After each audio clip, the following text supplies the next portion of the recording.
exercise 1 is the lateral raise. So we're going to work the side of that shoulder. But as opposed to the traditional lateral raise where you do this, we're going to change it because that actually causes some shoulder impingement and pain, and we don't want that, but we still want to work those muscles. So to make this a little bit better on that shoulder joint, you're going to think about shifting your hips back. So we're almost in a partial deadlift position.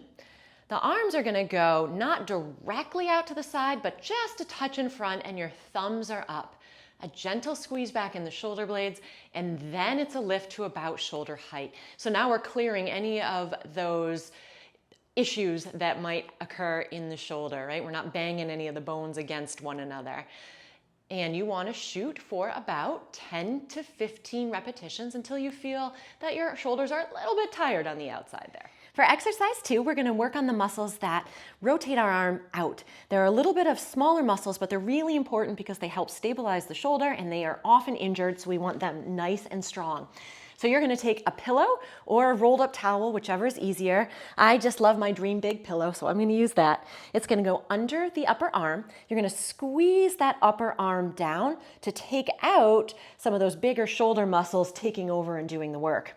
Grabbing a light weight, I have a 3-pound weight, and I don't suggest actually using any more than that. Like I said, these tend to be a little bit weaker muscle-wise. They also play a role in posture, so that should give you a little hint there. So squeeze down, keep the wrist straight, and then you're just lifting that forearm up.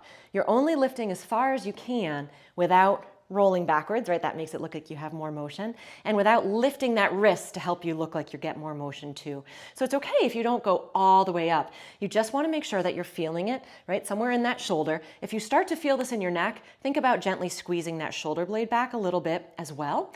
If you need to use lighter weight, please, please, please make sure that you do that. Again, 10 to 15 reps, and until it feels just a little tired. This next one works a little bit through the front of the shoulder, but also in through the rotator cuff. And we're going at an angle that our shoulder is actually really supposed to move in, so we want to train this functionally. Again, light weights, my go-to. So starting with your weights right in front, right? That's kind of 0 degrees. You're going to move them roughly 30 degrees. You don't have to totally measure here, but this is about 45, so you come forward a little bit. Thumbs are up, again, kind of squeeze back into those shoulders. And then I'm lifting only to shoulder height. Notice my elbows are straight.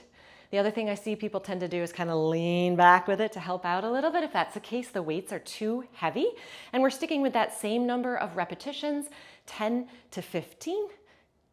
Next exercise requires a band. I love the loop bands, but if you don't have a loop band, you can take a regular band and tie a knot in it, although these are really easy to order too. So if you take whatever band you're using, you're going to put it over your wrists. Elbows are going to stay right in at your side. You're going to squeeze gently into those shoulder blades. And then this is called a W because we are literally making the letter W. So you're going to pull out and lift up. So it's pull those forearms and then lift it on up, right? So here you can even, oops, sorry, my elbows came away. Don't do that. That's bad, right? We're right here. So I'm working through some of the rotator cuff muscles again, and through some of those muscles around the shoulder blade too that are helping to support that shoulder. So again, little squeeze into the shoulder blades, elbows stay glued, and stay glued, and then it's that pull up and out. Our last one's going to work more the back here of the shoulder. So you're going to take a band and tie it around something sturdy. I will show you how to do this. If you don't have anything to tie it around to, there is another option, so don't worry. But you are going to stand facing the band, squeeze gently into the shoulder blade. You're going to add a little row. Once you get to the end, you're going to rotate your body. Believe it or not, and you'll feel it, so it should be believe it, it's going to activate those muscles back there even more. So squeeze and then rotate, even using your abs a little bit here as well. Now, if you do not have anything to attach it to, let me unattach this, and you can actually hold it with the opposite arm. That opposite arm is out a little bit, and then you're gonna do that same thing, row and rotate. So you just need to have something that's anchored, in other words, to give you a little bit of resistance.